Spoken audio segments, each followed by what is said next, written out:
Hey guys, this is just a continuation from the building and unboxing of the Rover e-bike. I haven't seen any videos on YouTube with this bike at all. It's very difficult to find anything about it online, so I guess I'll probably be one of the first on YouTube to actually post a video. This is the 2019 model. When it came, it didn't come with any instruction manual. I don't know why. It was well packed. All the accessories were included. Some of the information that was listed is actually not even correct. So the battery, as advertised on their website, says I think it's a 36 volt. It's actually 48 volt battery, and the motor is not a 350 watt. It's actually 250 watts. I'm gonna post a link with how to set these, what the modes are in this computer, because when you first get it, it tells you nothing about it at all. Like you have to guess your way through. So there's a few helpful videos on YouTube that I looked through that had the similar settings. So just to kind of give you a quick overview about it, this is the power on button. You hold this button here, it'll turn the display on. Okay, to turn on the backlight, you hold the plus sign and it will, you'll see the LCD light up, and then of course you have your light right there. Okay, you have the different functions. When you hold these two buttons, you'll get into the settings mode and it'll start flashing, I believe. Soon, I believe. Hold on. Yeah, there we go. Okay, so P02, 3, 4, 5, 6, 7, 8, 9, 10, 11. I'm not going to go through all of them with you. I'm just going to post that link, and to set it back to normal, you actually have to hold these two buttons here and get it back. And I have mine set in kilometers an hour. Right now I have 110 kilometers total on the motor that I've used so far, and the bike does run very well. The thing that gripes me a little bit, the suspension that it comes with, it's nothing fancy. I won't recommend this going off-road or doing any kind of like severe mountain biking downhill. Suspension is kind of soft in my opinion. For everyday commute to work, maybe to your friend's house or on the block, maybe go to the shopping mall, great. On a good, smooth flat surface, even if there's a little bit of bumps or potholes in the roads, it's fine. But anything severe, I don't recommend it. I don't think they built this bike for that reason. Now this battery, of course, is not removable. You actually have to take it to the service center. They have to take out things like 2 bolts there and unscrew them and drop the battery. So eventually, I guess in a few years or 3 or 4 years, I don't know how long the battery's gonna last. I'm assuming about 3 to 4 years. You have to take it to the service center. They'll drop it, pull it out, and replace it with a new one. The motor, of course, is like a hub motor. It's in the wheel itself there. Parts are pretty good. They are using Shimano gears and stuff on the bike. The throttle is right here. It has a USB charger right here.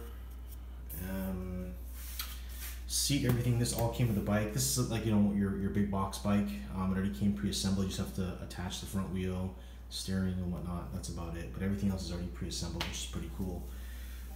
There's a bike similar to this on the internet called the Akim or Cheer, I don't even know. They sell on Amazon. They retail for about $650. This particular one you'll get for around $750. It's not available in the United States. You will have to order this online, like I did, and have it shipped. So you just can't go into a store and buy it. They won't have them available. Quality, though, I have to say, for that kind of price, I mean, being under $1,000, I am impressed. Like, so far, I've already had it for a little over a month, and I've taken it, like, I don't know, maybe back and forth to the mall several times. I've been through traffic with it, stop and go. It's not bad. You can't compare a 250 watt motor, of course, to like a 500 watt or 1,000 watt, The maximum speed you're gonna get out of this is about 15, 16 miles an hour, the most. Maybe like 25 kilometers an hour, somewhere around there, 26 kilometers an hour. So it's not bad. I mean, don't expect to go super fast with it. It has pedal assist, all that good stuff. Other than that, it is a pretty cool looking bike. It is a little bit heavy on the heavy side, not extremely heavy like the fat tires, but it's a little more heavy than your average mountain bike because of the battery and the motor, of course. Other than that, it is a really good head turner. I mean, for a bicycle, a lot of people do, it does catch a lot of attention. I do prefer it with the slimmer tires, just the fact that, if the battery does run out, it's much easier to pedal. Fat tires do have a tendency to be a little more hard to pedal. Has a quick release mount here for your seat. Has a quick release front tire. Back tire does not have a quick release. I think the rims are 26 inches. Yeah, 26 rims. I think that's about it. Rover, if you don't know anything about them, they make a lot of hoverboards. They do sell a lot of the hoverboards in the United States. I did buy my son one of them. So yeah, it's not bad. I mean, for the money, I'll be honest with you. You could spend $3,000, $4,000, $5,000 on an e-bike. Yeah, great. You can also take that money and probably buy a used car with it. But for something under $1,000, it's probably something to look at. It's definitely worth a look. I think that's about it. Covered pretty much all the basics. Has a little horn right here. Horn, if you press it. Oh, a little loud. Wouldn't wake anybody up. and that's it. So there's the overview. And I hope you guys like my video. If you have any questions, comments, please don't hesitate to ask. I'll try my best. I'm going to post that link on how to set it, or kind of go through the settings with you from a gentleman that did a review on his e-bike. And it's a little dirty, so excuse the dirt on the bike. And I attached a lock. I bought an aftermarket lock. Now this is, of course, is not your best lock. It's just something somebody doesn't, lift your bike and run away with it. But other than that, it's not. Any bolt cutter can cut this very easily.